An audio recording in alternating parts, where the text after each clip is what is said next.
Okay, while this man is walking next to me and like over there, I'm gonna, why did he just he got out of the driver's seat and got into the back seat. What is he about to do? And their windows are tinted dark as hell. Oh my god, they're gonna do some disgusting things in there. It's like, just kidding. He might have a baby that he's like changing or something. I don't know. Okay,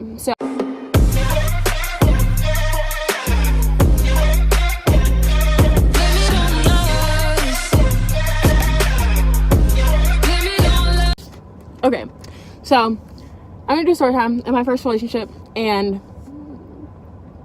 it did not go as planned at all. Okay, so basically, okay, my first relationship, his name was Kyle. If you know me personally, you probably know who this is, unless you're my friends from Illinois, which you probably don't know who this is, because this was from before I moved and I lived in Maryland. So basically, at my old school, I was a cheerleader. I have been cheerleading for 13 years. This was my sophomore year. And for most of my life, like, I had done like secret little relationships like behind my mom's back, where we would like hang out, or like I would say I'm going to the movies with my friend, me and my friend would like go on like a double date or whatever, stuff like that.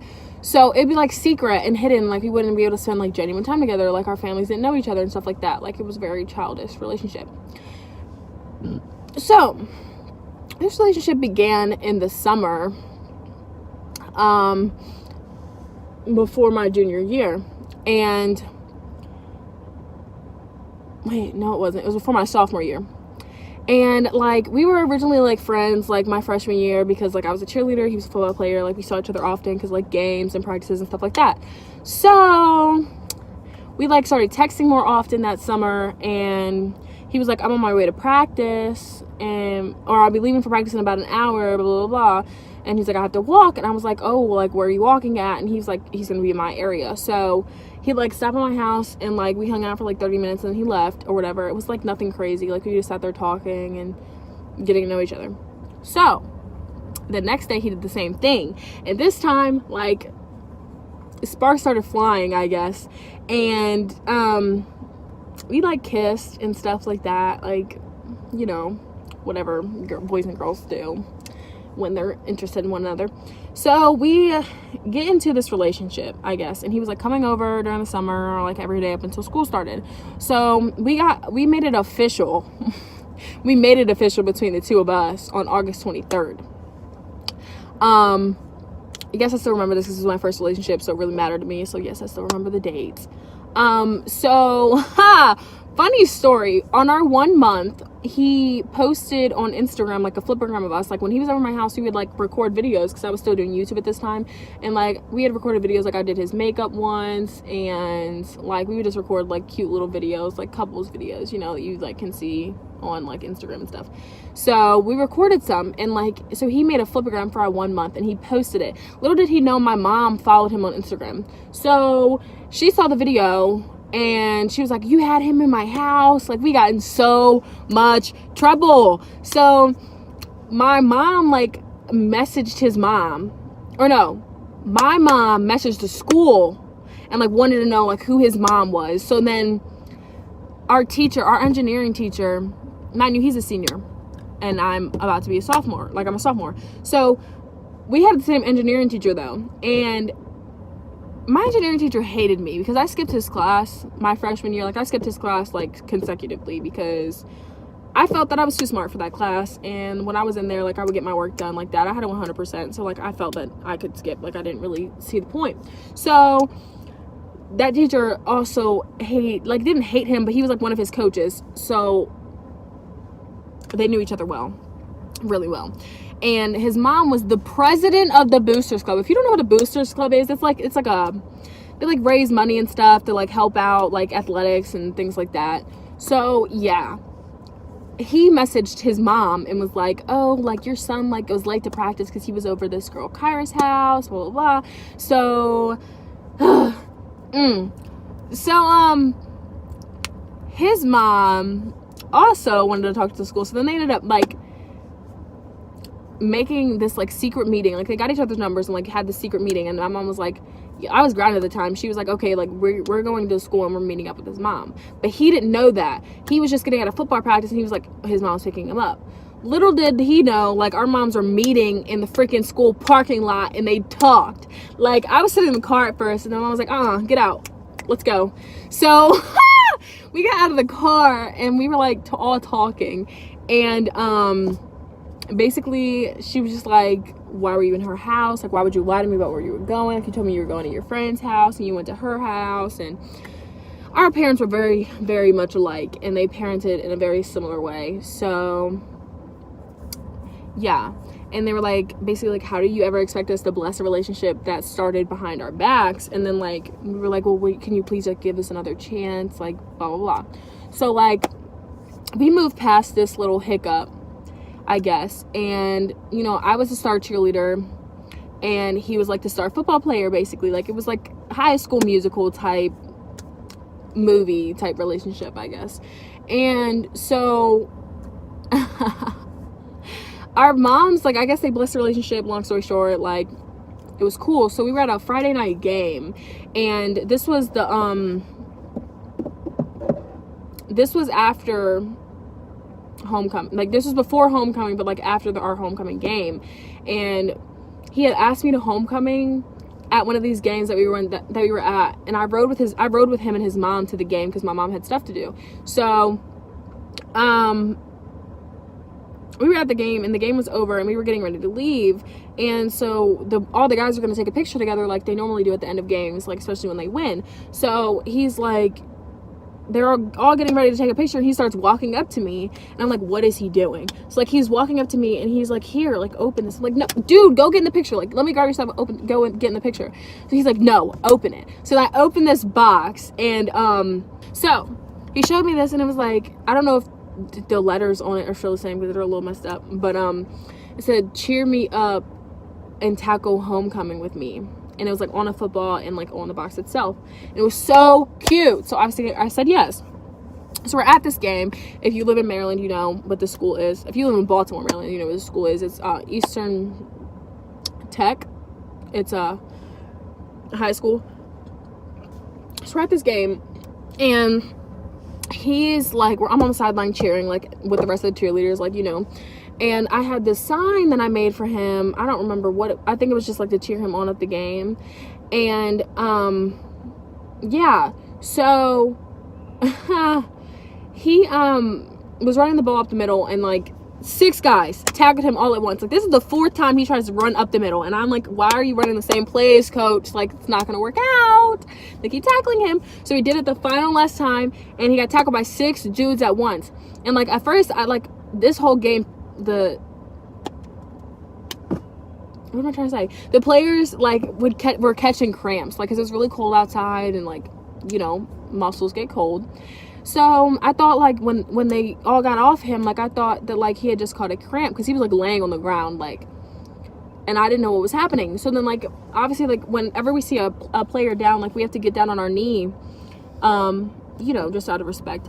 And so we were, and like, we were down there for a while. So like, I was like, this is not a cramp. Like, this is not a cramp. He has bad knees. Like, he has bad joints as it is. Like, what happened? So like, I'm freaking out. Like, I'm praying to God. Like, there's tears running down my eyes, and everyone's like, oh my God, you're so over dramatic. Like, he's gonna be fine. Like, y'all haven't been dating that long. Why do you care so much? Blah, blah, blah. So they're like all coming for my life.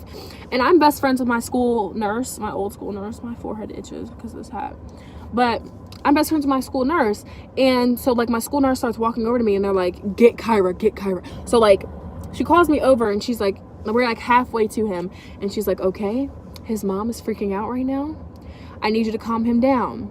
His leg is straight, and his ankle is to the opposite way of where it's supposed to go. So like, you know how, I don't have shoes on because I'm chilling, but you know how like your foot's this, like your leg is straight, like his ankle was like, you know, and like his foot, his leg was still straight.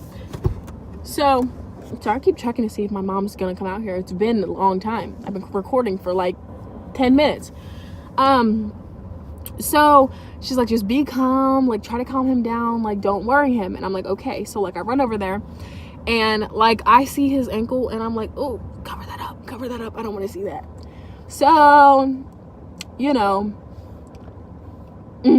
so I'm like calming him down or whatever, and I can't ride in the ambulance because only one person can ride in the ambulance. So his mom rode in the ambulance, and I called my mom ASAP. And I was supposed to stay for the whole game, I was like, nope, I don't care what repercussions I have. I'm calling my mom. I'm leaving now. So I call my mom. I'm like, where are you at? And she's like, I was looking for homecoming dress for you. I was like, come get me now. Like, we got to go to the hospital. So then I call his mom, and she's not answering her phone. So I called the coach who was on his way to the hospital, and they were going to this Bayview, I think it was, and or somewhere, I don't know. But so I met them all at the hospital, and I walk in, and he was like laying on this stretcher on his way up. They're about to take him on his way up after they admit him. So I go up there with him, and I sit in the room with him, and I'm like calming him down. And his mom is pissed because all he wants to do is talk to me. He wants me to comfort him and not his mom. So like, she was mad, like pissed. So like, basically he got injured, and from that point on, I was like his mom. Like, he couldn't go to school because he had to get surgery and all this stuff. So like, we had seen each other just about every day from that point on, really. And we're gonna continue this later. I'll be back. Okay, so I'm home. I ate. Yeah, so let's just finish the story time out. Okay, so his mom just wanted to, like, you know, comfort her son and be there for him, but he just wanted to, like, be around me because, like, I'm his girlfriend, and like, duh. So as we're in the hospital, like, I have a cheer competition the next morning. Literally, like, I have to be up at 6 a.m. and like, I stayed at the hospital until about like midnight-ish. So at the competition, I didn't wear any makeup because, like, I was a wreck. Like, I was constantly crying, like, didn't know how, like, surgery would be, didn't know how he was feeling. Like, I wasn't really able to talk to him as much as I wanted to because he was in and out, and yeah. So as the months went on, like, he would come over to my house every day, and we would hang out all the time. Like, after school, we would go pick him up, and we'd come over, we would watch movies and stuff like that. And we dated for about 4.5 months. And we dated up until, like, I left. And, like, the night I moved, like, I had to leave at, like, 3 in the morning to drive here. Because we were driving from Maryland, Illinois. It was about 13 hours, a little over 13 hours. Because it was snowing and mountains and stuff like that. So, like, we stopped by his house before we left. And we skeeted out of there. And I was, like, crying and so emotional. Because, like, duh. And, like, as I, like, started my life here, like, I kind of started it, like, anew, like, so, like, I went to my first day of school, and I came home and I told him about it, and, like, we just, like, the longer and longer I was here, like, the less and less we talked. Like, we already barely talked when I was home. I felt more like a mom to him than, like, a girlfriend, because, like, I was cooking for him, I was cleaning for him, waiting on him hand and foot, because, like, I had to. So once we moved here, we just started to drift apart, and yeah, like, it really sucked, but that's what happens when you move away from somebody and you guys aren't putting in the same effort. Because, like, I was really trying to work on building a life here for myself, and, like, it's really hard, like, trying to adjust to something new and, like, starting a new life when, like, you're in a relationship. So long story short, I broke up with him, and, like, right after we broke up, like, right after the label was gone, we started talking a lot more, like, a lot more. And we became really close. And then he went and got a new girlfriend and asked her to prom, even though after we broke up, we decided we would still go to prom together, because it was his senior prom, and it was the last prom I was able to go to at my old school, like, with all the seniors there, like, with all my friends, because we're all seniors. But he took his new girlfriend and asked her, and I was low-key depressed, but oh well. I adjusted my life here as much as I possibly could. And yeah, that was how my first relationship began and ended. So I hope you guys like this story time. If you think I should do more story times, like, definitely, like, let me know. I'm gonna have my new Instagram and Snapchat in the description box down there. I'm pretty sure this video is gonna flip orientation. So the subscribe button is either down in down there next to my channel name, or down there. I don't really know where it's at. And next to that will be like a bell once you subscribe. Click that bell, turn on my post notifications, and it will alert you every time that I post. Really just trying to start posting as much as possible, like whenever I have free time. I also have a lot of old vlog footage, so if you want me to post that vlog, let me know, whether it's in the comments or like you text me, whatever. It was from back home and all that good stuff. I can even like insert some clips from like when I attempted to do the 100 chicken nugget challenge, because it did not turn out well. My brother and his pregnant girlfriend threw up, so